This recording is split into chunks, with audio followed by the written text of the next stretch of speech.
Let us continue our ring exercises. In this one, we have to prove theorem 12.1. So let's recall the statement. In this theorem, we are given any three elements in a ring. Part 1 says that if we consider the product of this arbitrary element and the zero element in any manner, then we get 0. Part 2 says these things. A times minus b equal to minus a times b is minus of ab. So these are parts that already are proved in the text. Now in part 3 we have to prove this.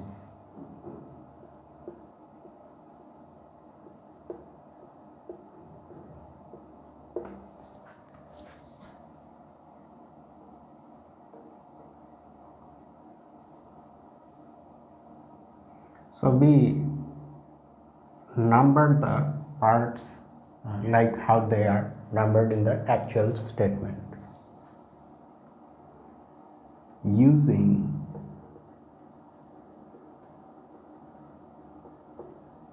part, we are not calling them parts, we are calling them rules.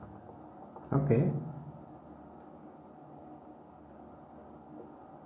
Using rule 2, we have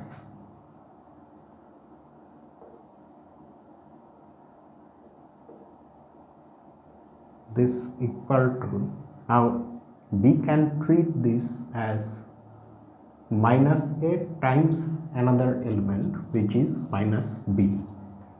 So we can use this second equality from rule 2 and write minus a times minus b. This is one application of rule 2, this part of rule 2. Now if we use it once more, same rule, but this time using this one equal to this one, then we get minus ab, and minus ab is nothing but ab. Why? Because you see, this is, you can think of this final step as happening in the group R under addition. If you don't use the additive notation, then this minus ab in this group actually means the inverse of the inverse of ab, which we know is nothing but ab from our familiar group theoretic result, that the inverse of an element in any group is the element itself. That's what we have used here. So that gives us rule 3.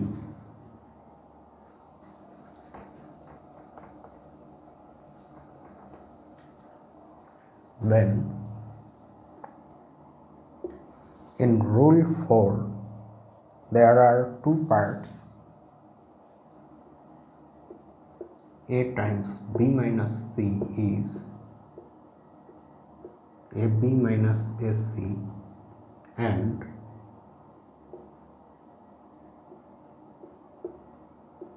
b minus c times a is ba minus ca.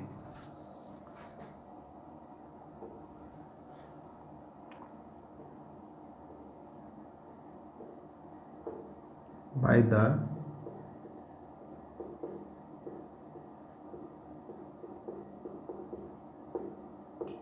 distributive laws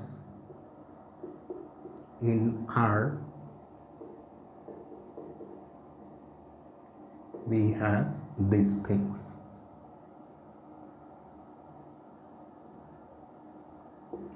First of all, if we apply the left distributive law, but even before doing that, B minus C, the real meaning of B minus C in the ring is B plus minus C.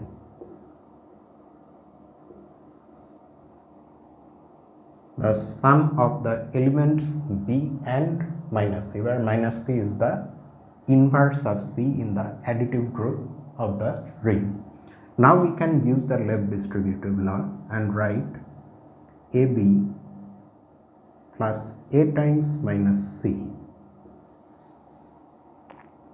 Now in place of A times minus C, we can write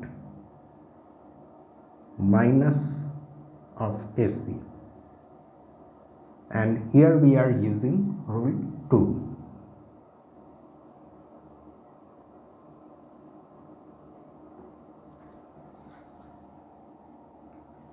And this again is usually written as AB minus AC.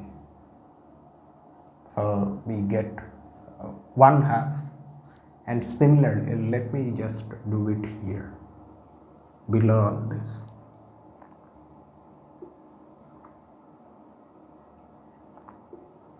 And B minus C times A is again B plus minus C times A. Now using the right distributive law, we get BA plus minus C times A. Note that just proving this one is not enough, because we don't know that the ring is commutative. It may not be commutative, so we need to show both of them. Here again we can use the rule 2.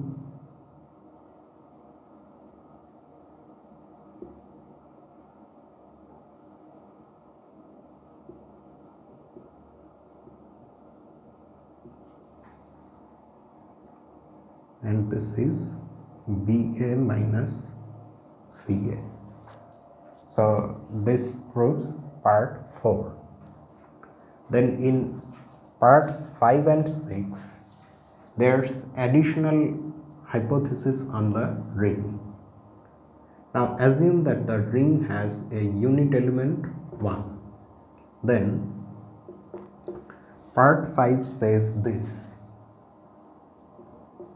minus 1 A is equal to A. So we now need to prove that.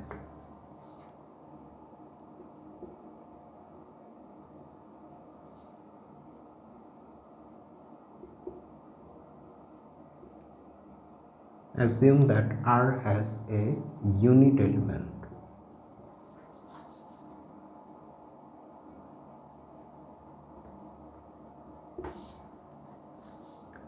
By part or by rule 1, we have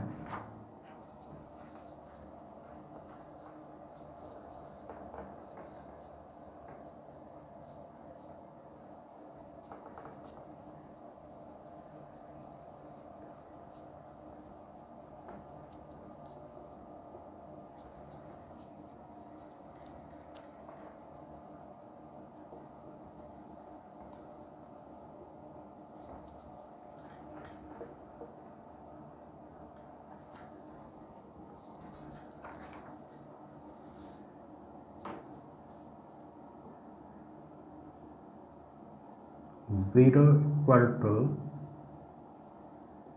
0A. So we are using this part of rule 1. Now in place of 0 we can write 1 plus minus 1, and with that we have A multiplied. Now using the right distributive law, we get 1A plus minus 1a. Now because 1 is the unit element, so 1a is a.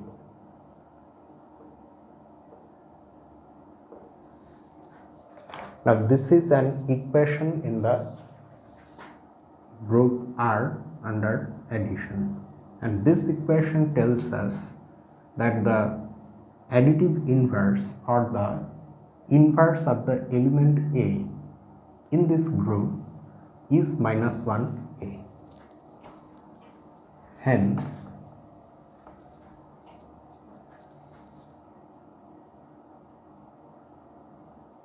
the inverse of this element in the group R plus is minus a, which is minus 1a. So we have rule 5. Then in rule 6 we need to prove that minus 1 is equal to 1.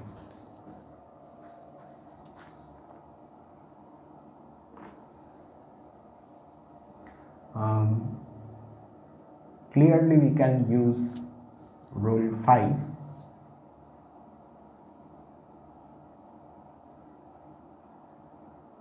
by rule 5 we have minus 1. Now think of this second minus 1 as a. So we get minus 1 because minus a, and this is nothing but 1. Or if you want, you can use this also. Minus 1 will give you 1, that is 1. In any way you can do. So this completes the proof of the remaining rules in theorem 12.1. Okay, then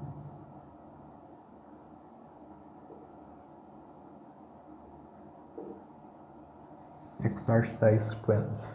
Let A, B and C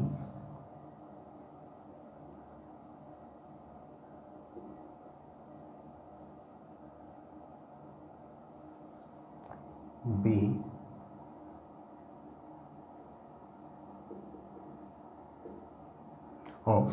be elements of a commutative ring.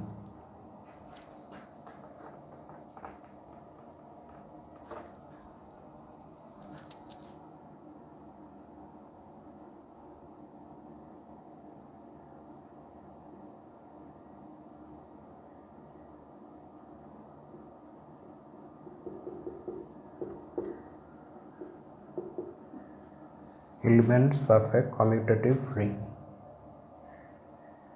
and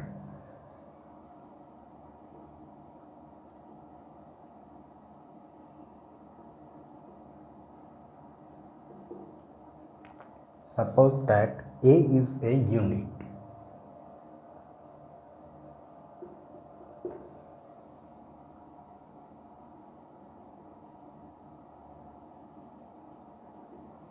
Prove that B divides C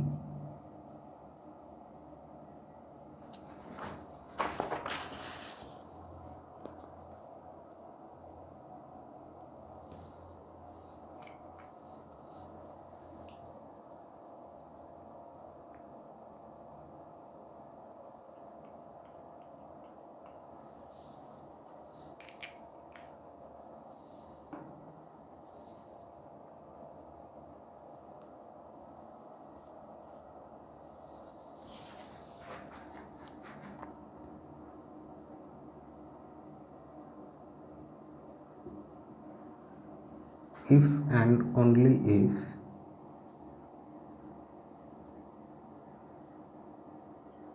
AB divides C. Okay.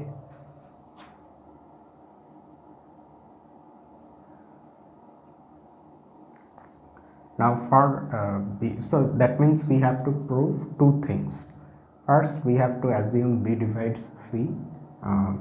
Then we have to prove that AB also divides C, and we need to prove the converse to this also. So let us first assume that B divides C. Then B is not equal to 0. That condition is also there, and C is equal to some dB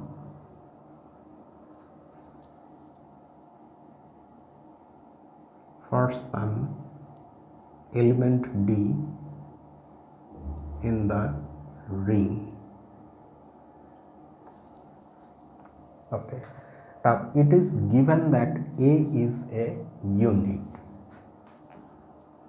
and we need to prove that AB divides C.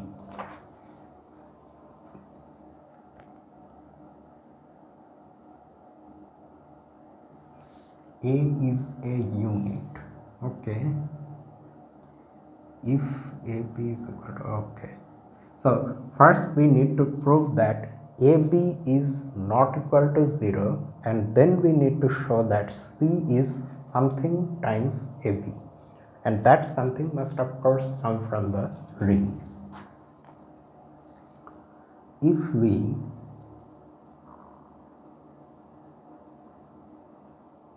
suppose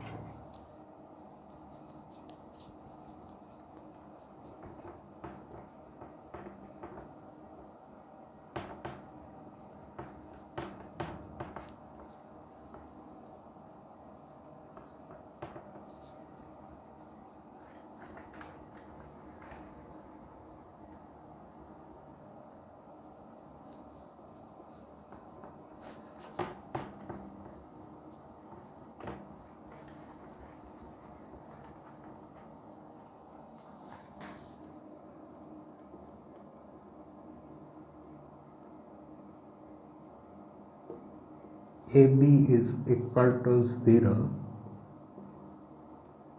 then B is equal to P times 1, because we are saying that A is a unit. That means the original ring, the ring where all of this is happening, that is not only a commutative ring, but it has a unit element 1. Otherwise, something being a unit does not make sense. So B1, and now since A is a unit, in place of 1 we can write A inverse, where we know there is some element A inverse which acts as the inverse of the element A under multiplication. Now since multiplication is associative, so we can write B A. Okay, it does not matter in which order we write the things, because the ring after all is commutative.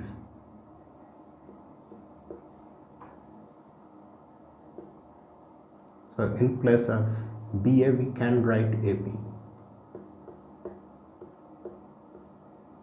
0 A inverse by part A of theorem 12.1, or part 1, this is equal to 0, and that is a contradiction because B is non-zero.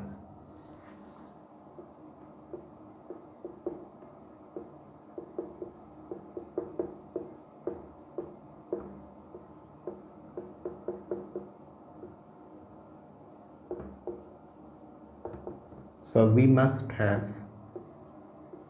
AB not equal to 0. Okay. Also, C is dB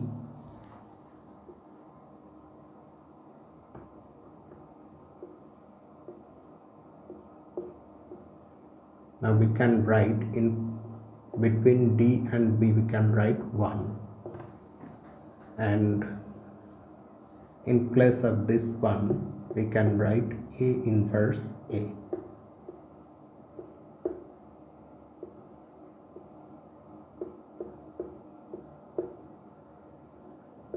AB. So C is this element in the ring times AB, where AB is non-zero. Thus AB divides C. So we have shown 1/2 of the claim.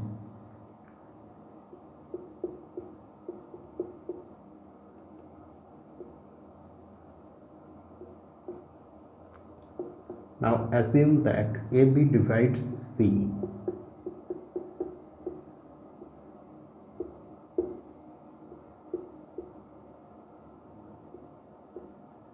Then AB is not equal to 0 and C is equal to EAB.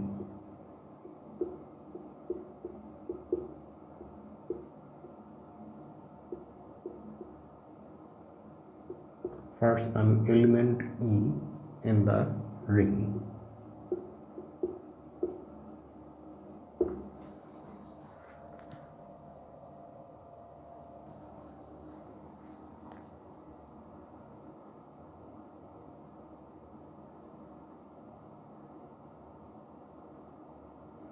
Note that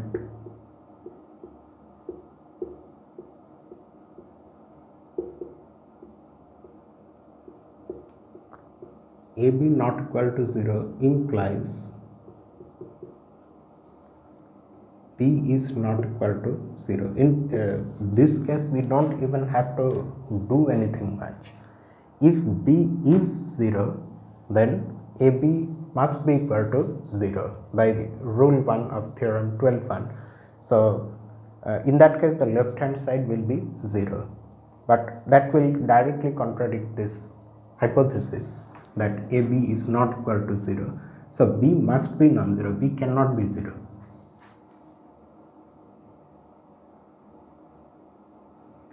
Also,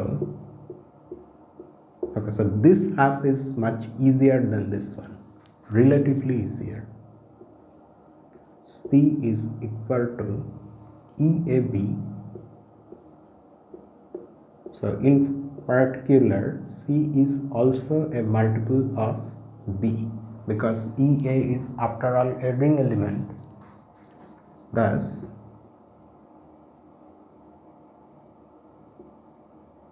B divides C. So that means if in a commutative ring with unit element you get a divisor of some element, say B is a divisor of C, then by multiplying B by units, whatever units there are available in the ring, if you multiply B by those units, you will get other divisors of C. Not all the divisors of C, but some of them.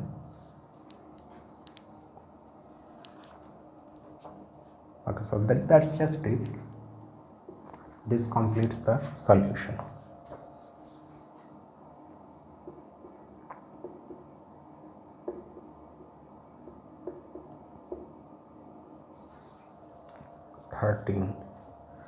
Describe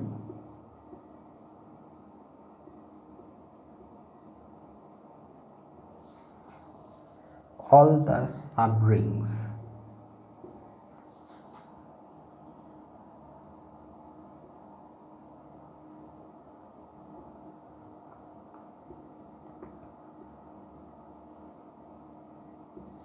of the ring of integers.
we know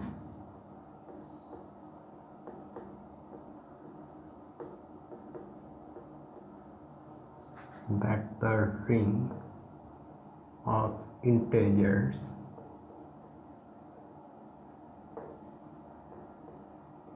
is a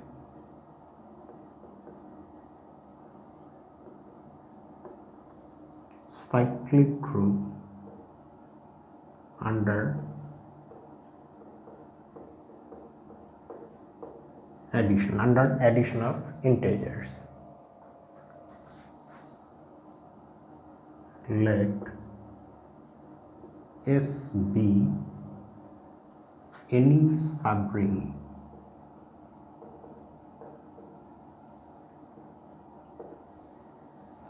of the ring of integers. That being a subring, S should be a subgroup of Z under addition, since this is a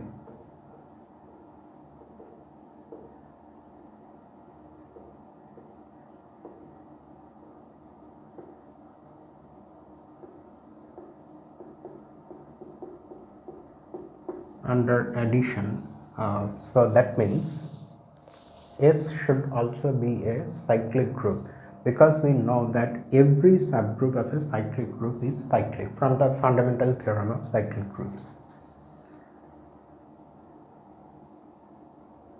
S must be a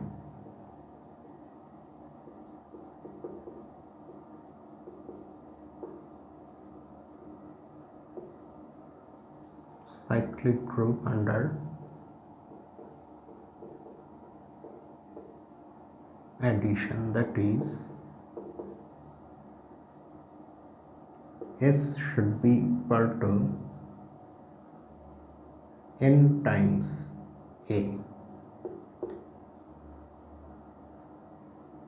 where n is any integer for some integer A in the ring of integers. That is, S consists of all integer multiples of some fixed integer.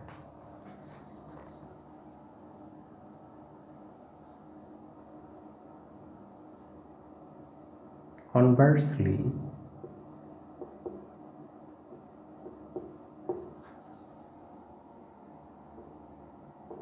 note that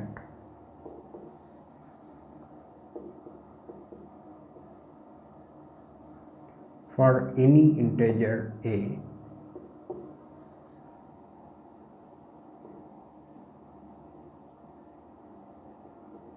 the subset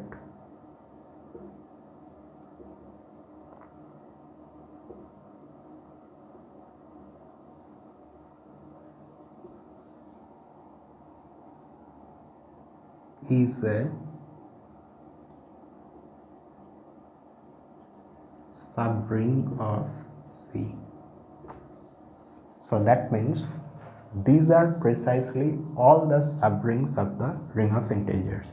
This I leave to you, the verification of the claim that any such subset is actually a subring. To prove that, you just have to show that this first of all is a subgroup under addition, subgroup of C, and then you need to take any two elements from here and show that their product is also again in this set. These things are very straightforward, so I just leave that part. That means don't just simply write note that for any this is a subring. Actually show that. Okay, make that a part of this solution. So these are all the subrings of the ring of integers.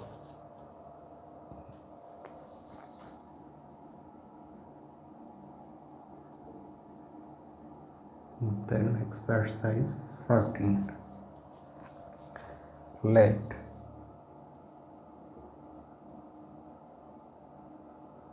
A and B belong to a ring R.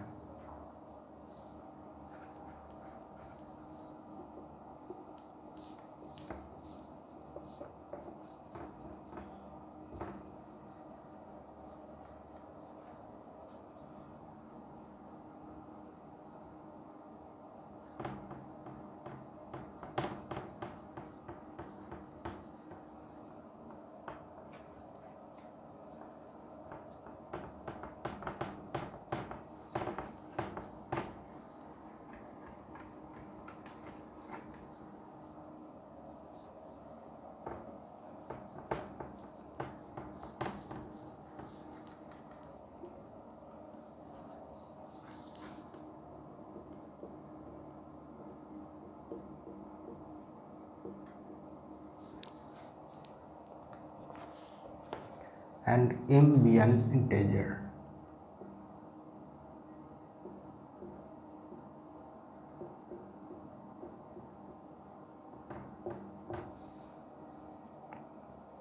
Prove that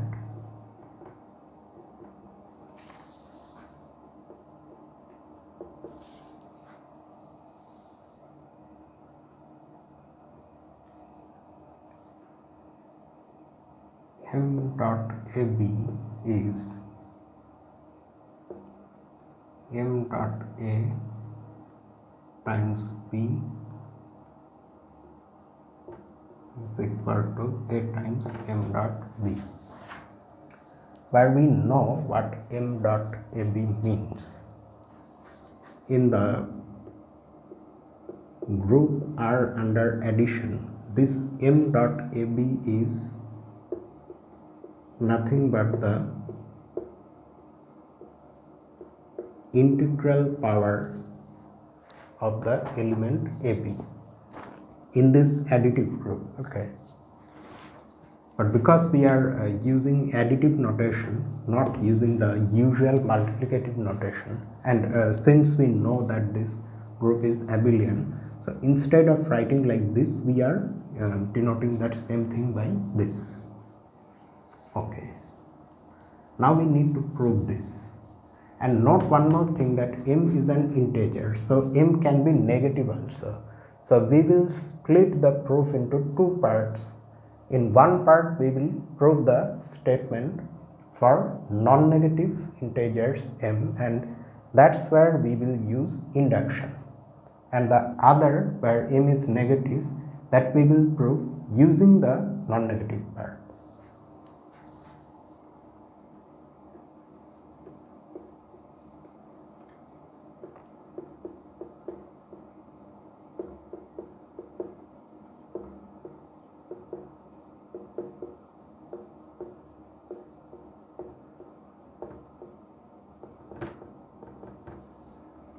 For all non-negative m by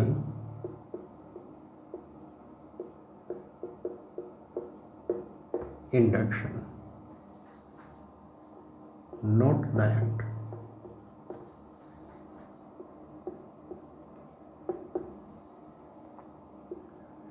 zero dot ab is equal to 0,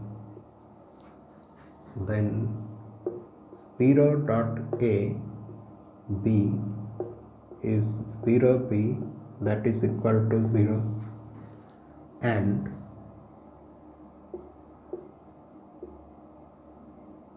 a times 0 dot b is a0, that is also equal to 0. That is 0 dot ab is equal to 0 dot a times b is equal to a times 0 dot b. There are some things that should be said about these relations. In this first equation, the 0 that you see on the left hand side is of course the integer 0. However, on the right hand side you have the ring element 0, the 0 element. Why are we getting this? Think of this equation in the group, the additive group of the ring.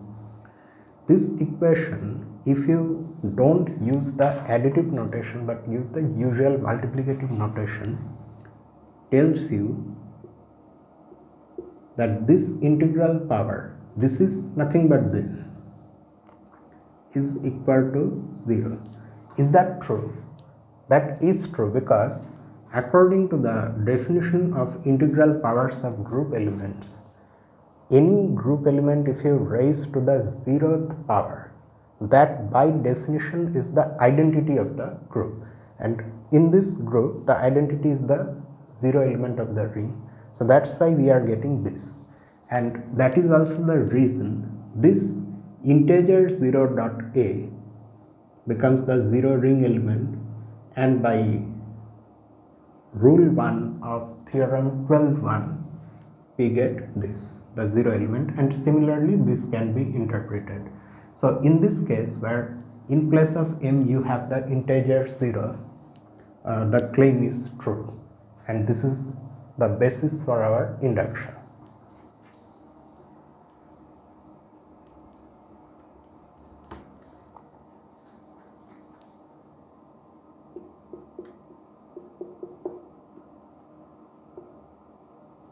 Now assume that these equations are true for some non-negative integer m.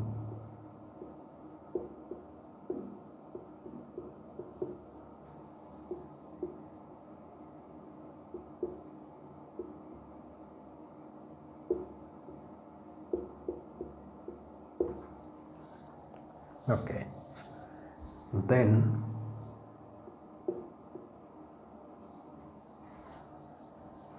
if we now write m plus 1 in place of m, what do we get? This becomes m dot ab plus 1 dot ab. Why? Again, think of this in the group using your usual multiplicative notation. The left hand side is nothing but this, and the right hand side is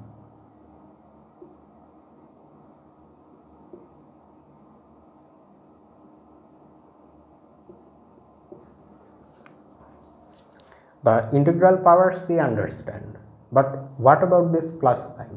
That is the binary operation which we don't usually write in a group. In this case we are writing, that is the addition. So, and why is this true? This is nothing but the one of the rules of exponents that is true in any group. So that's why this equation makes sense and it is true. Okay. Now in the next step, in place of this we can write, say this.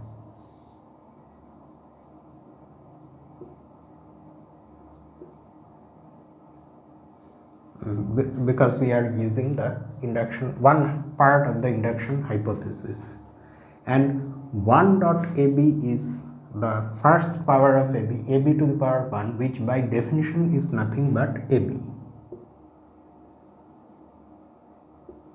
And now you can use the right distributive law in the ring. If you do that, you will have m dot a plus a times b. Now again reinterpret this in the additive group of the ring. This is nothing but a to the power m a, which by definition of integral powers, because if you use the recursive that is the definition of integral powers that we have in a group, then this is nothing but this. So that means in place of this thing you can write m plus 1 dot a.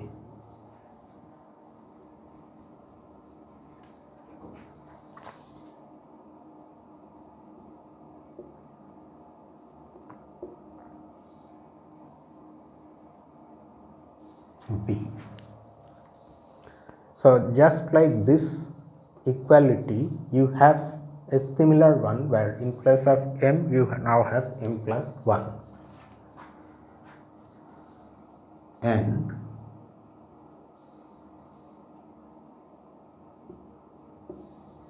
let us prove this one also. M plus 1 dot a times b is equal to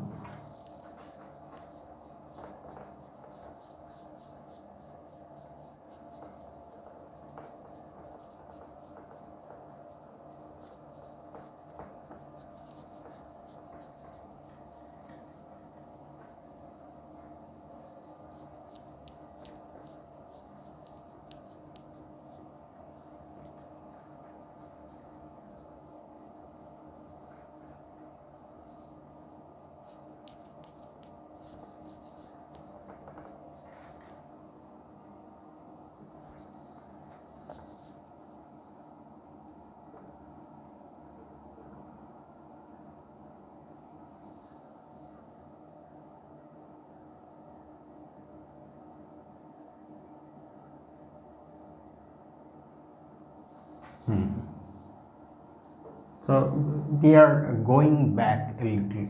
From here we are going to this step, and then again using the right distributive law we go one step behind.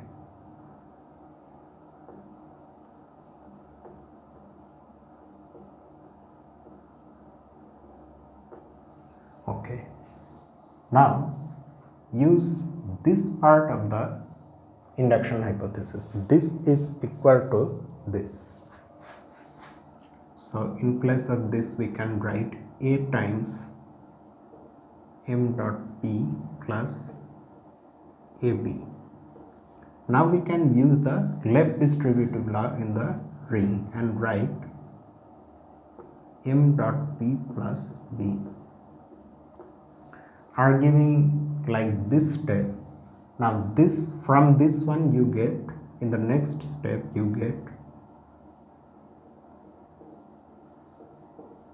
this.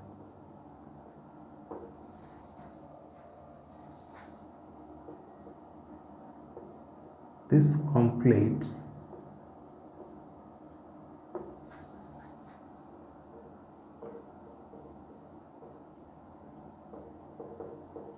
the induction and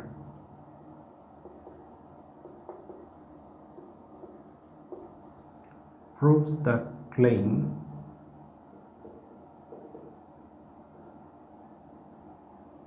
for all non-negative m. So we are now left to investigate the case where m is negative. Next,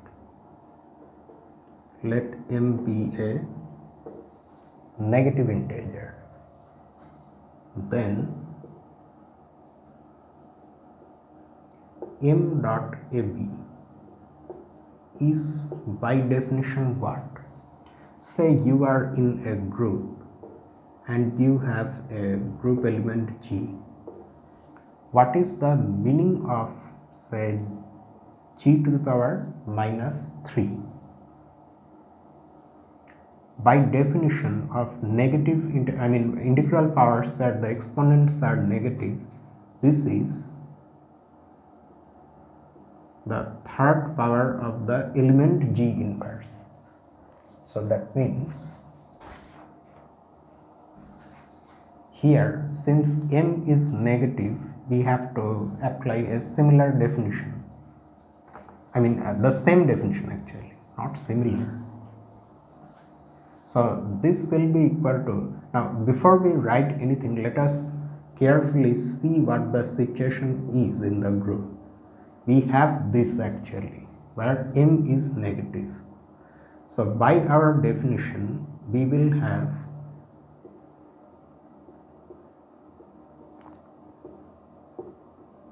this.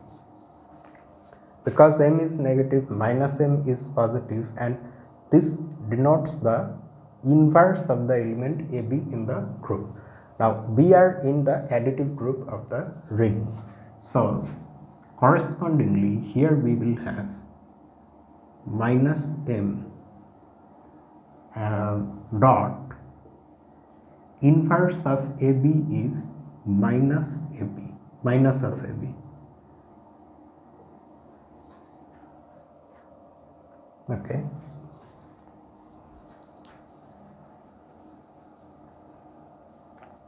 Now minus m is positive, so we are free to use what we have just now proved, the claim where m is positive. So because of that we can write, instead of going through the entire thing at once, we split it into two cases. We first try to show that this is equal to this. So that means,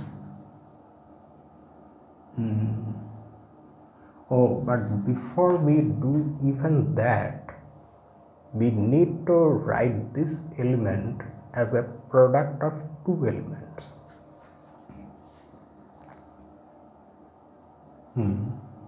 Since we want to show this where we have m dot a, so it's better to keep the minus sign with a.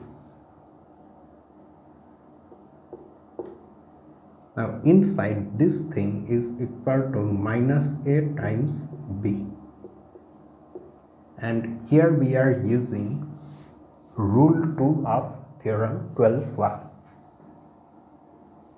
Now we use this because minus m is positive, so in place of this we can write minus m dot minus a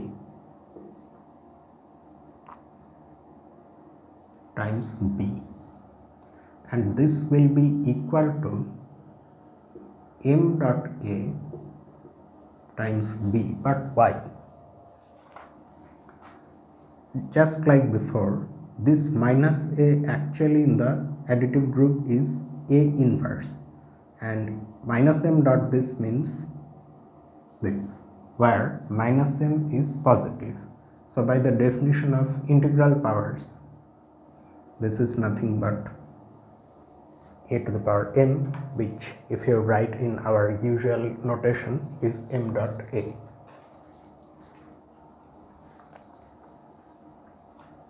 And we also like to show that, we want to show that this thing is equal to this.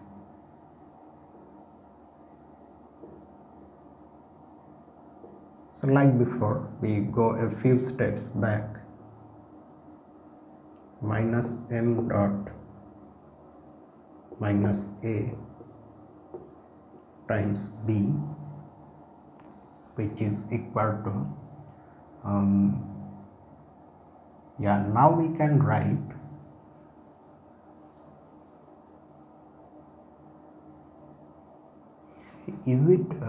will it be easy to show that this is equal to this or this equal to this? I think we can handle this one also. Let's see what happens. So if we directly now apply this part of the claim, because minus m is positive, we can do that, and doing that will give us minus a times minus m dot b, or will it bring unnecessary complexity? Yeah, I think it's better to show that this is equal to this, because that is also enough. And so instead of starting from here, just like the previous calculation, we start from here itself, and this time we are not going to keep the minus sign with a, but we will move that to B. M dot AB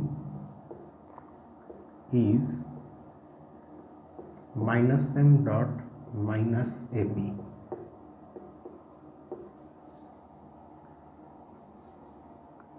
Minus M dot A times minus B. Okay, so what shall we be using here after this? This thing is equal to this thing. A positive integer dot some ring element times some ring element is equal to that first ring element times that positive integer dot that other ring element. That means this is equal to A times minus M dot minus B, and this thing, just like before, is nothing but M dot B. Yes, see, this one is much easier. So even when M is negative, our equations are still true. So this completes the solution.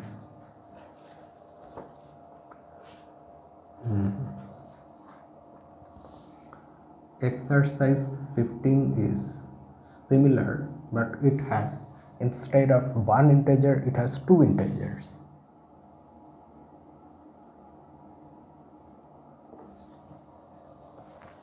Show that if M and N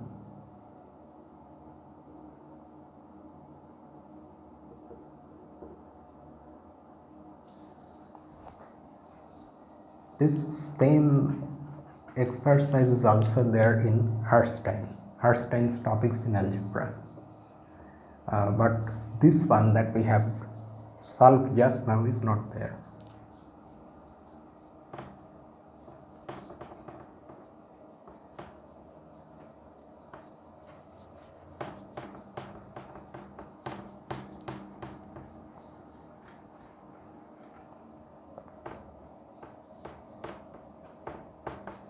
The solution that we have over there for Herstein's exercise clearly does not have the facility of using this solution. So I am not sure whether the previous exercise can be somehow used here. Let's see. If we can do that, then our solution will be very short. If M and N are integers and A and B are elements from a ring,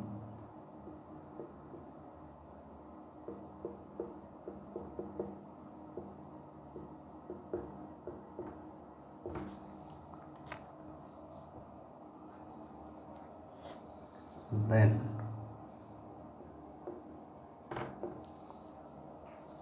M dot A times N dot B is equal to Mn dot AB. Both the left and the right hand side makes sense, because the left hand side, of course, these two are after all going to be ring elements, so we have their product, and on the right hand side we have Mn dot AB, which makes sense because Mn again is going to be some integer, and these two are equal. We have to now prove that.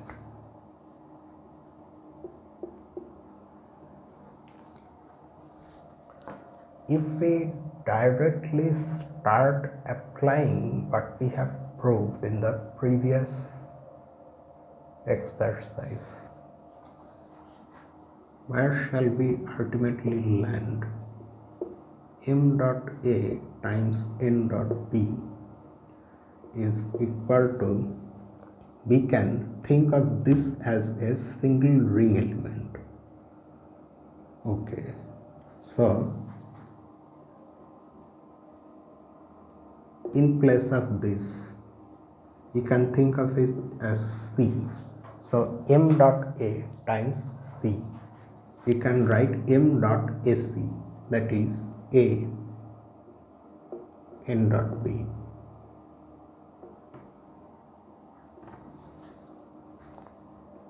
By the previous exercise.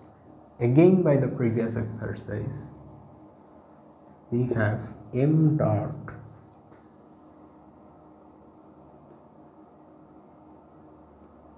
what we have inside, in its place we can write n dot.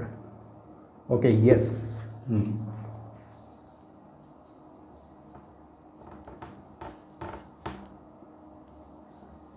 By the previous exercise,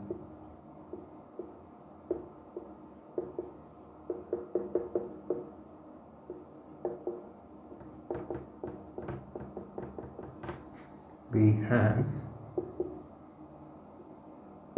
m dot A times n dot B equal to m dot A times n dot B.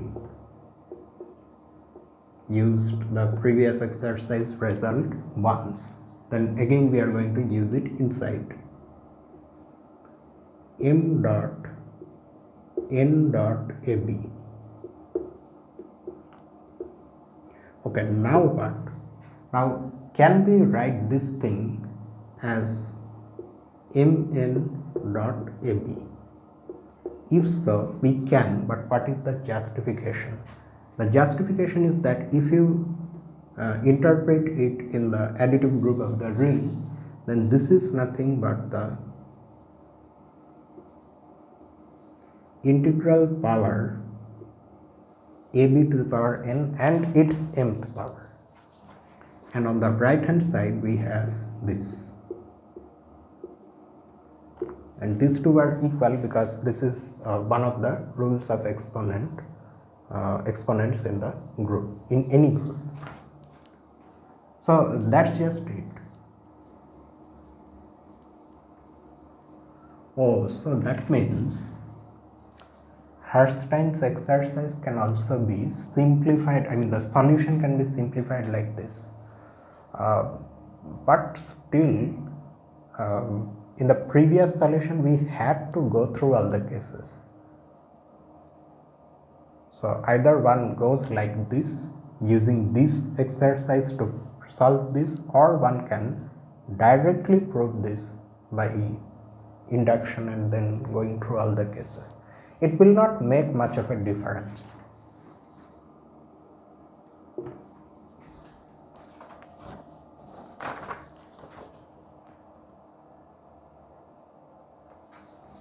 Then in exercise 16, again another similar one.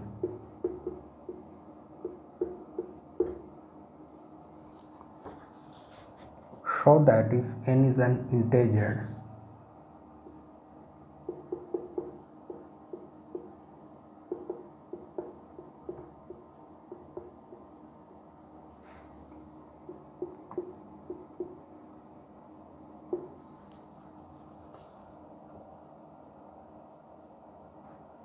and A is an element from a ring,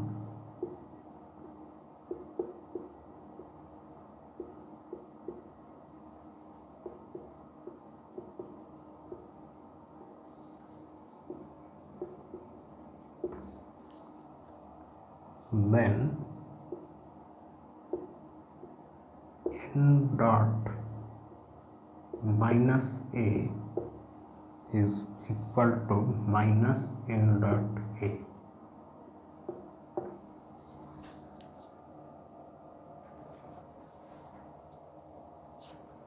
Okay, n dot minus A is equal to minus n dot A. Is it not just one of the laws of exponents? Because this, if we interpret in our group multiplicatively, then this is nothing but the nth power of the inverse of A. Whereas The right hand side is the inverse of the nth power of a. But we need to, of course, write something in the solution. So we will write what we have been saying here. You see, in no place have we actually written the words rules of exponents. So this time we are going to write that.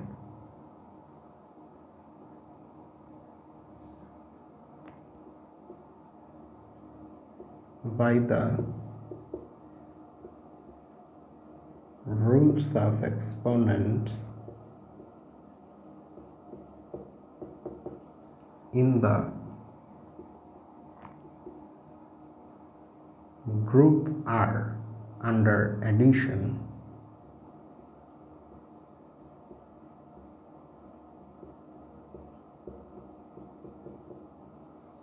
we have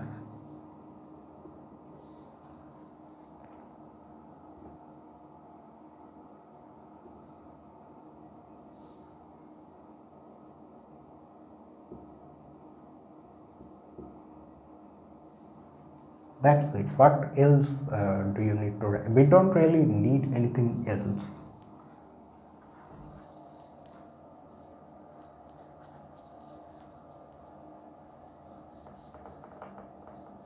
If one wants, one can of course do it from scratch by considering two cases. In one of them n is non-negative and in the other n is negative. But why go through that since we already have the rules of exponents available to us?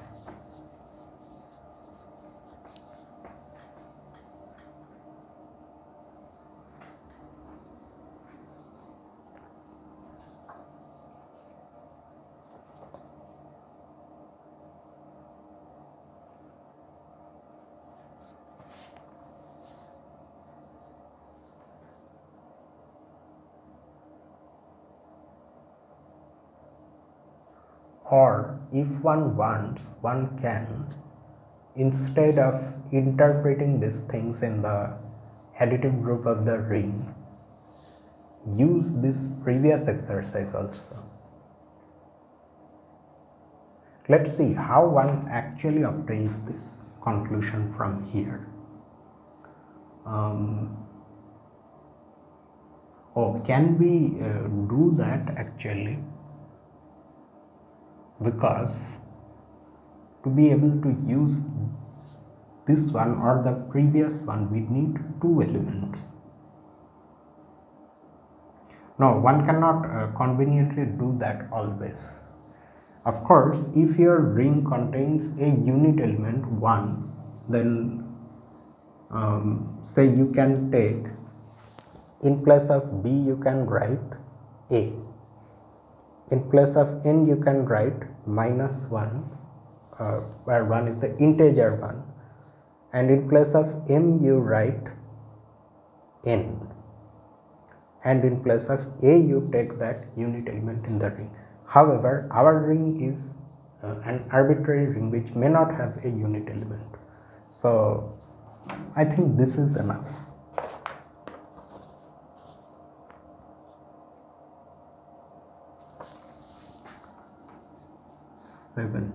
Next.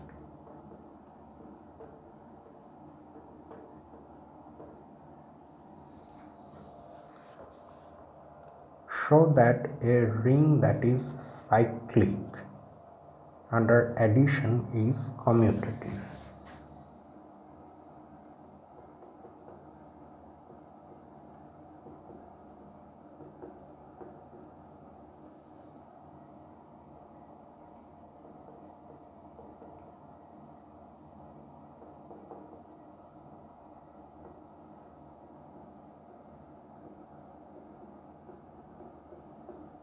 Under addition is commutative.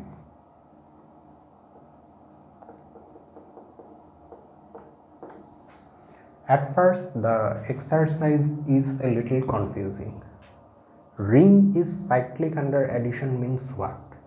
It just means that if R is your ring, this group is a cyclic group. Note that although in any ring this group is an abelian group, but it's not necessarily a cyclic group always. So they are saying that if it happens that this group is cyclic, then the ring must be commutative. The multiplication in the ring must be commutative. So this group is cyclic means it will have a single generator.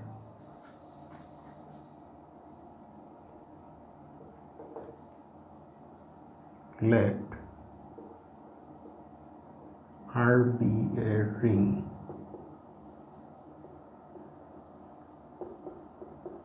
that is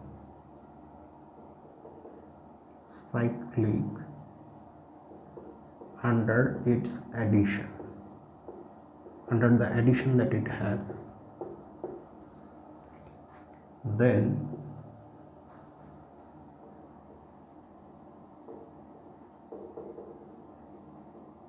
there exists an element A belonging to R such that R is the cyclic group generated by A. But we are in ring theory right now, so we will not use these notations. We can if we want, but we use something else that we are more familiar with here. Now, what is the definition of a cyclic group generated by A? By definition, it's the set of all integral powers of A, where n is any integer. But our group is actually commutative because we are considering the addition in the ring, and that group is cyclic. So in place of a to the power n, we will write n dot a. Okay, so this is what we are going to now write, such that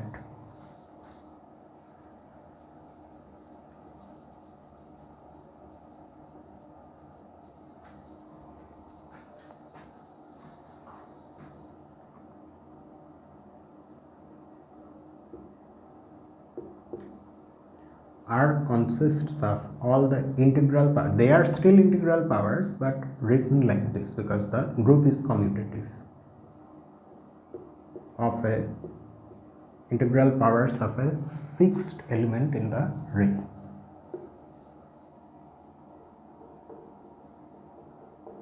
Now,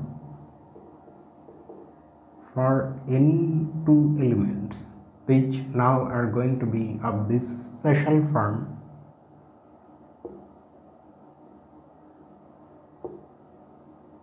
belonging to R, where n and m are integers,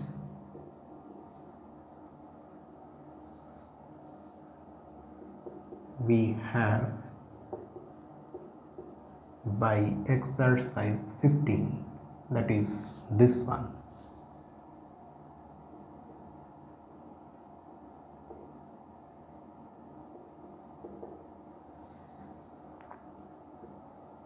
We need to show that these two elements commute with respect to ring multiplication.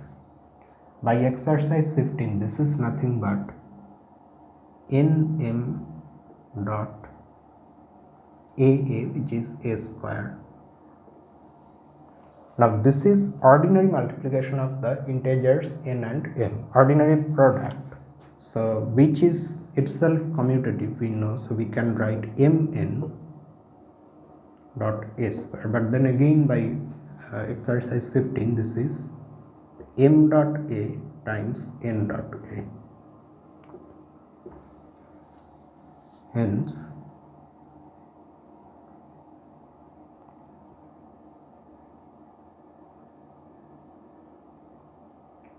R is commutative. This looks really nice, no?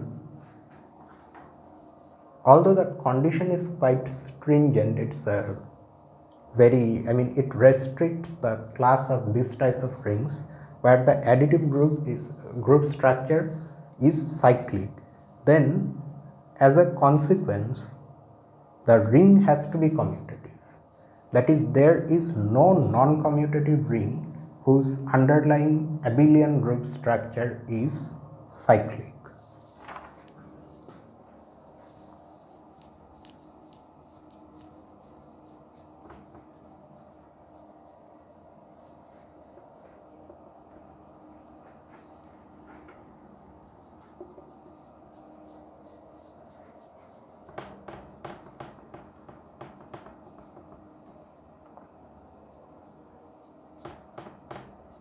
It may seem at this stage that these things are nothing but some mathematical amusements, but ring theory has many applications in and also outside of mathematics.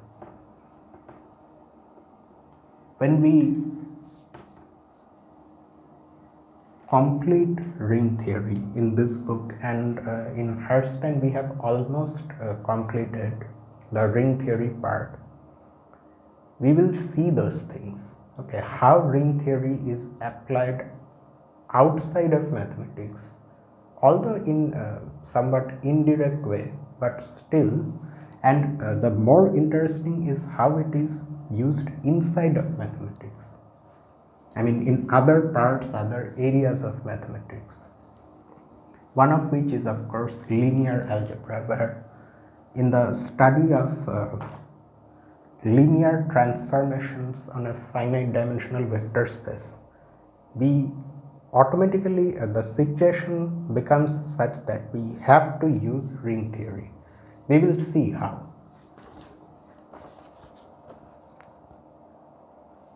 So we have solved the 17th one, then 18.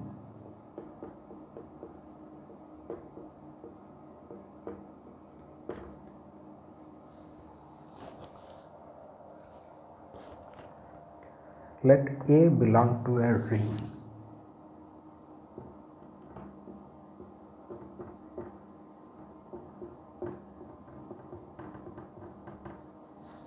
A ring R. So that means small a is an element of R. Let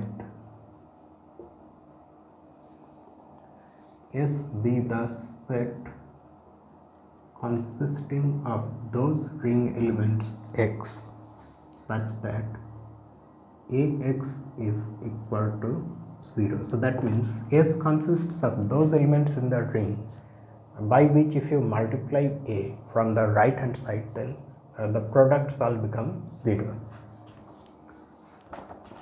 Show that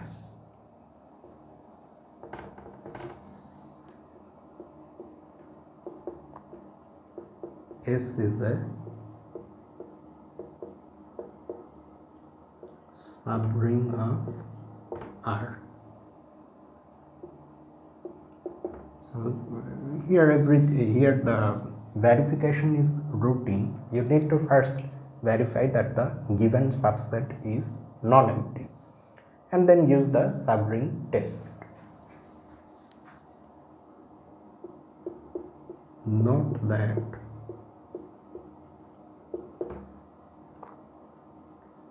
zero belongs to S because A0 is 0 by rule 1 of theorem 12.1. So S is a non-empty subset of R.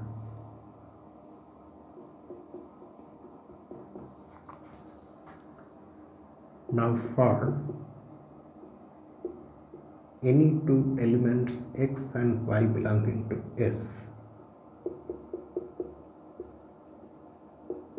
we have ax minus y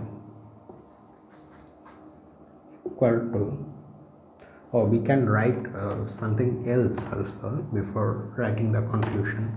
Because x and y are in S, we have ax equal to 0 and ay equal to 0, and hence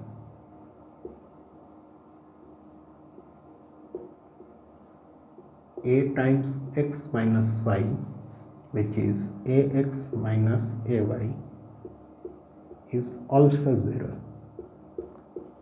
And in this step we are using one of the rules in that we proved today in the first solution, that is theorem 12.1. C times a minus b is c a minus b. I think it was something like that, or a times b minus c. You understand what I am talking about. And also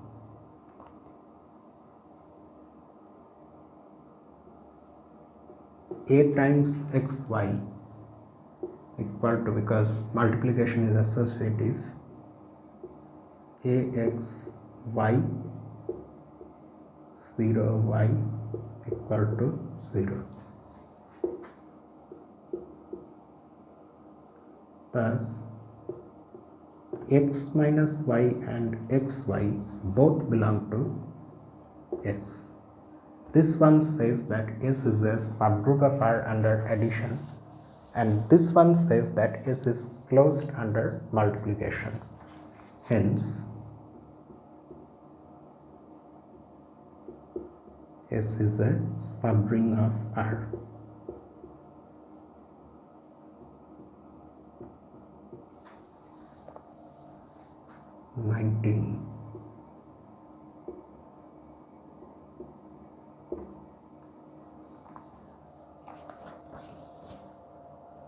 Let R be a ring.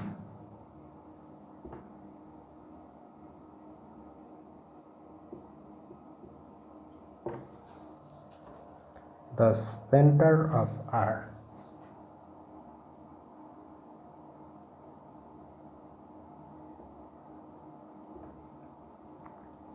CENTER in American English.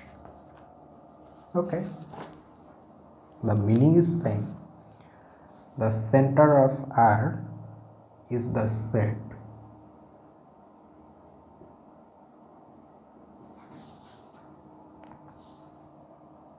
consisting of those elements x in R which commute with every element of the ring for all A in R. Such a set is called the center of the ring. Prove that the center of a ring is a subring.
So it will proceed like the previous solution, and the structure of the solution is same. Note that again, like before, 0 is in the, since we haven't used any notation for the center, so we have to write it in words, is in the center of R. Why? Because 0a and a0 are both equal to 0, so they are the same thing for any element a in the ring. Let x and y belong to the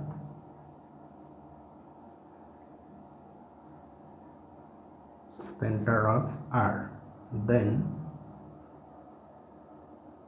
ax is equal to xa and ay is equal to ya for all elements a in R. This implies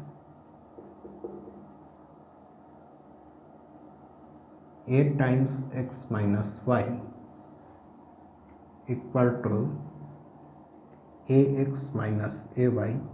Ax can be written as xa and in place of ay we can write ya, which is nothing but x minus y times a, and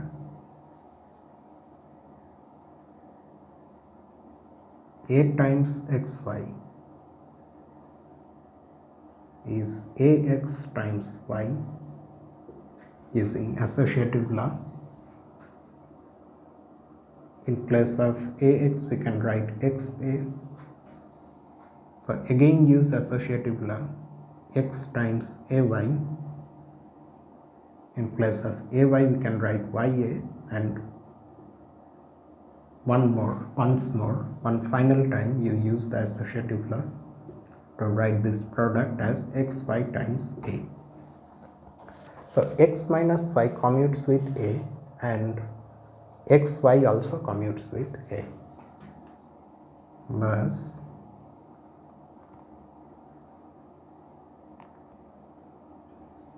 both these elements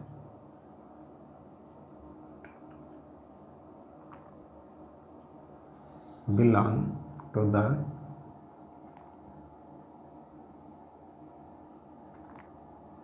center of R.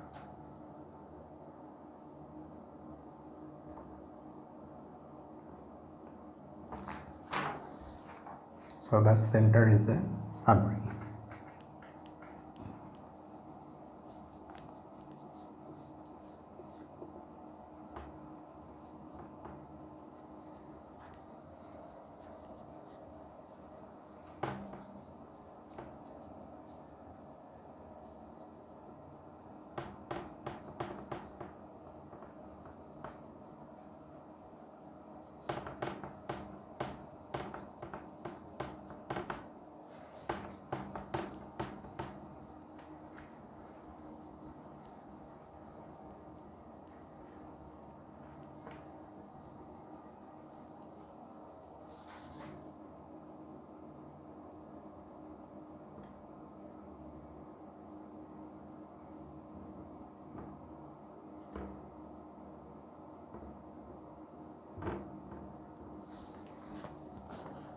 And let us solve one more.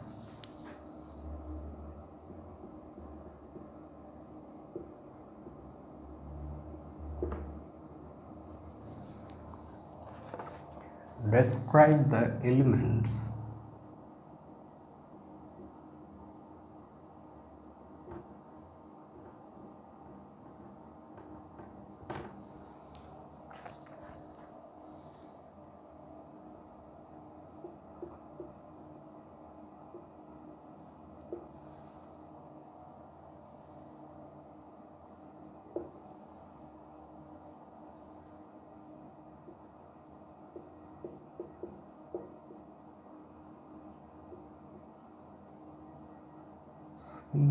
example 4 that have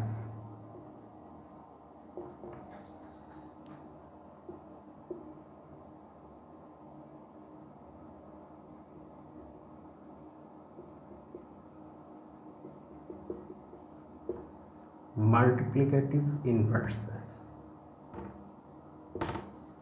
So M2Z or M2Z is the ring of all 2 by 2 matrices with integer entries under ordinary addition and multiplication of matrices.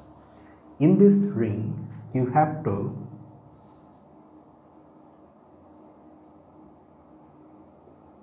say what the units are, that is what the matrices are that have multiplicative inverses, or in the language of matrix theory that are invertible.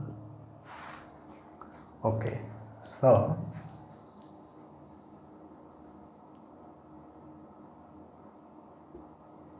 let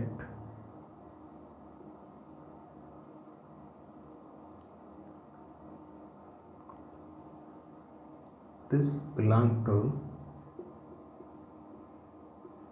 M2C.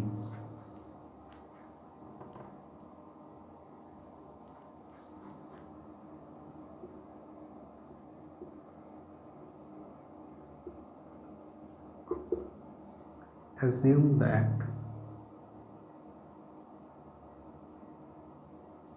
this has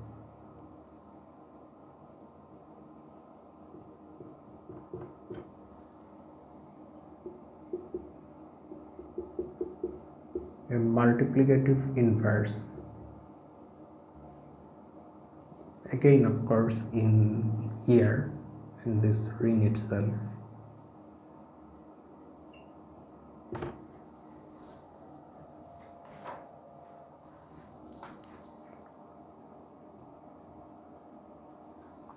Thus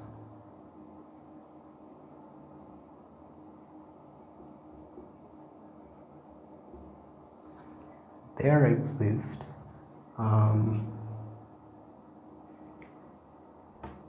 will it be necessary to give some name to this matrix like capital A or something? I think this is enough. Thus there exists some P belonging to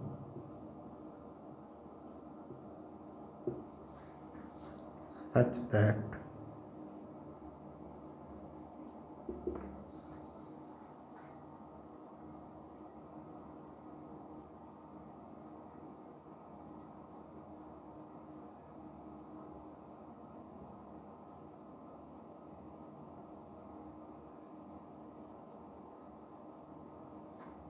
and this is equal to B times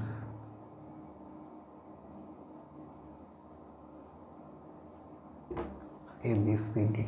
Now these final equations tell us something already, that this matrix as a matrix with real entries, because although the entries are integers, after all they are real. So as a real matrix, this matrix is invertible, and that means B is actually the ordinary inverse. Thus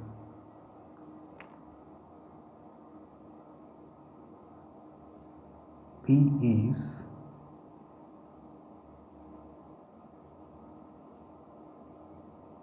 the inverse of this matrix in the ordinary sense, which is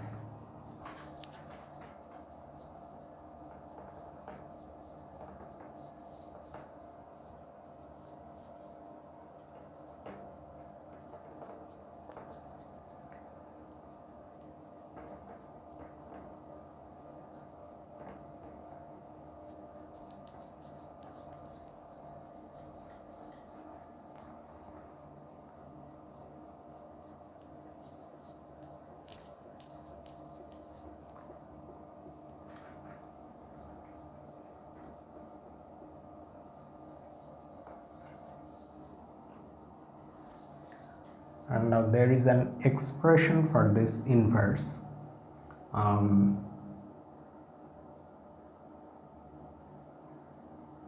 I don't remember it perfectly, but we can of course find out, and if we do that, it will be, I think it is this. Let me just see.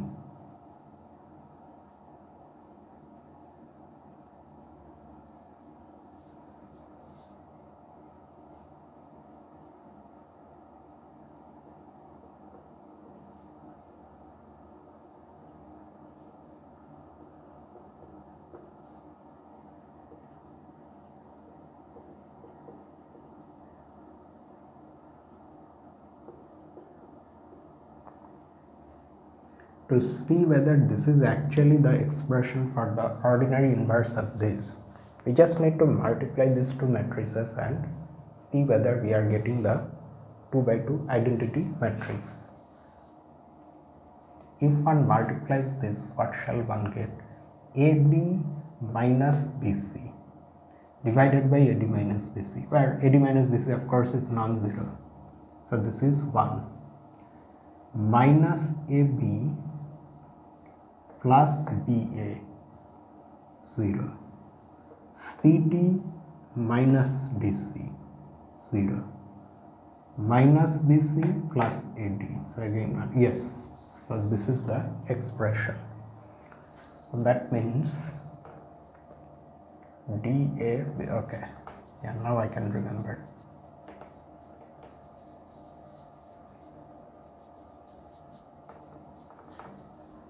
So this is equal to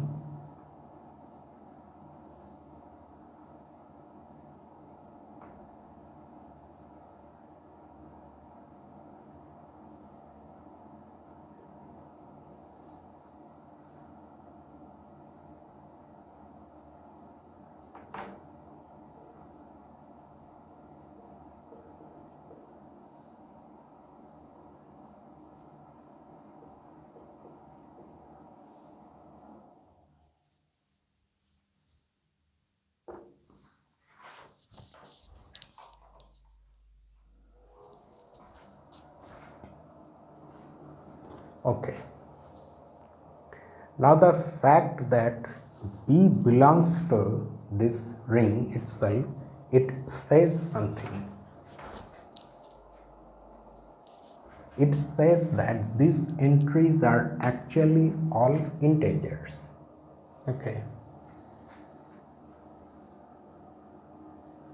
Since B belongs to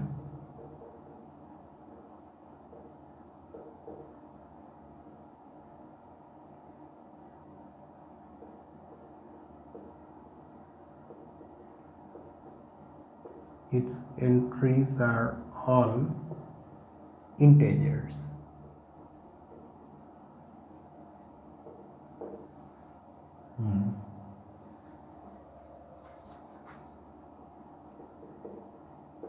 That is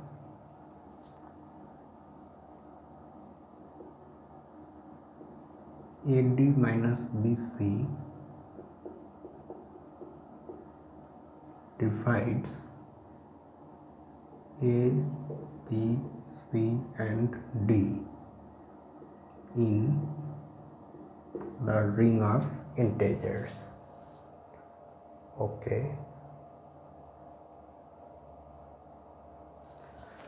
Does it say something general about the determinant AD minus BC?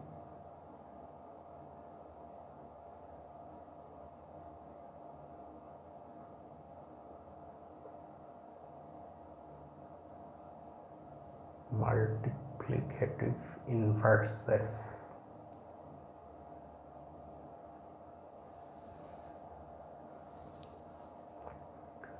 Because AD divides, AD minus BC divides all of these, so that means AD minus BC will also no, we can't say anything from this, just this. I think I am missing something. The problem is that I entirely mistook this ring for something else, and I have done something here which has no relation to this solution. So that's why I can't figure out immediately how to proceed. I thought wrongly that this is the ring of all 2 by 2 matrices over the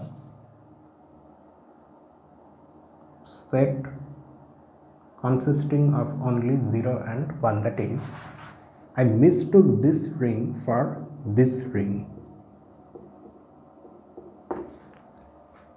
and accordingly I have found the elements that have inverses in this ring.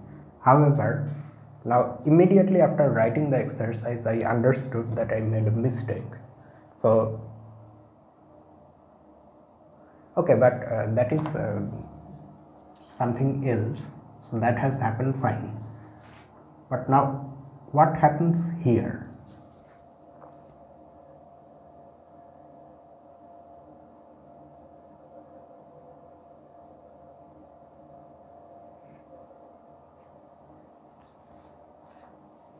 Do I see something, or am I flailing in the dark? Let me just think for a minute or two. If I don't come up with something here and now itself, then we will have to see it in the next video. And this anyway was going to be the last exercise today in this video. Okay, so inverses should also have integer okay, which integer matrices have integer inverses? That is the question.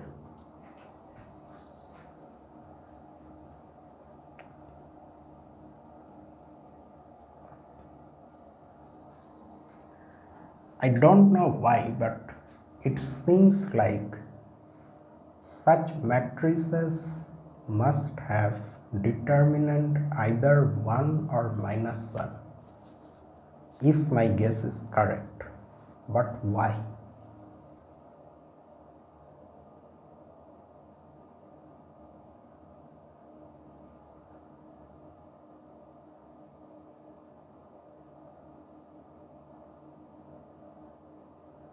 Okay, instead of directly going to the expression for the inverse, if I just take the matrix B just simply as an integer matrix and use this equation, what do I get? A, B, C, D times, say B has these entries, E, F, G, H. Then after multiplication I get AE plus BG, AF plus BH, CE plus DG, CF plus DH.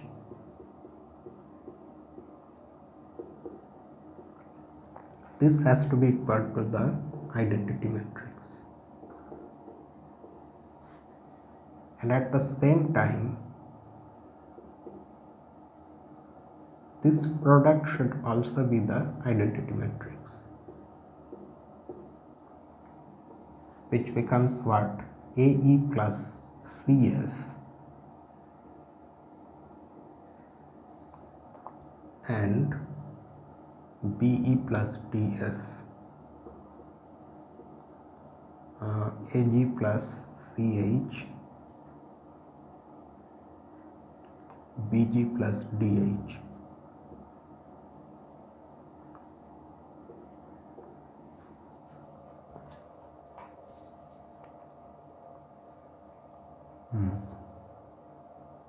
Now using this equalities, that is using the fact that AE plus BG is 1 and so is AE plus CF. Using all these equations, one after all of course gets these things, but we don't want to go that far. We want to use the fact that these things are integers and this 1 and 0 are of course also integers. AE plus BG is 1 and so is AE plus CF. Okay.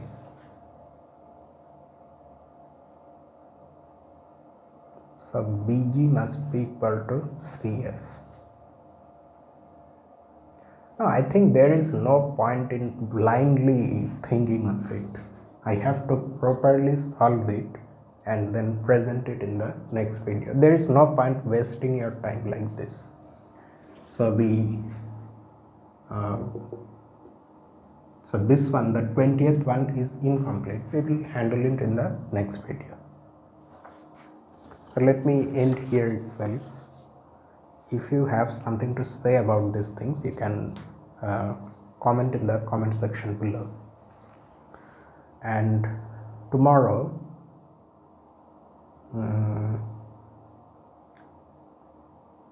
we have what? Group theory, automorphism. So I will do it tonight, and tomorrow in the group theory video itself I will present the solution. Okay, so you don't have to wait for that long, I mean the next week. So until then, this is me, Lucifer, from A Mathematical Room. Have a nice night.